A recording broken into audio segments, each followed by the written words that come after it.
मतदार याद्यांमधील दुबार नावं शोधण्यासाठी निवडणूक आयोगानं डबल स्टार योजना जाहीर केली होती।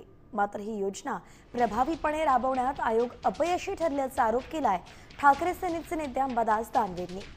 महानगरपालिका मतदार यादीत मोठ्या प्रमाणात चुका असून वॉर्ड आणि सीमारेषेबाहेरील नावांचा समावेश असल्याचाही दावा त्यांनी केलाय।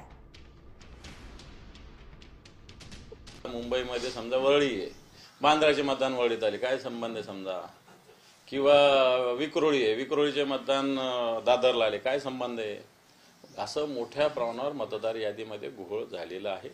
100% कळतं, कारण एखाद्या वॉर्डाच्या बाउंड्रीच्या जवळचा माणूस आला तर मी समजू शकतो, पण क्रॉस करून 2 वॉर्ड 3 वॉर्ड क्रॉस करून येण्याचा काहीच संबंध येत नाही। डबल स्टारचं काय नाहीच केलं। निवडणूक आयोग झोपलेलंच आहे ना 1 स्टार आहे ना 2 स्टार आहे, काही स्टार नाही, कोणता स्टार नाही। देश विदेशातील प्रत्येक घडामोडींचे लाईव्ह अपडेट मिळवण्यासाठी आता साम टीव्हीच्या सर्व सोशल मीडिया प्लॅटफॉर्मला लाईक, फॉलो आणि सबस्क्राईब करा। तसंच सर्व नोटिफिकेशनसाठी बेल आयकॉन प्रेस करायला विसरू नका।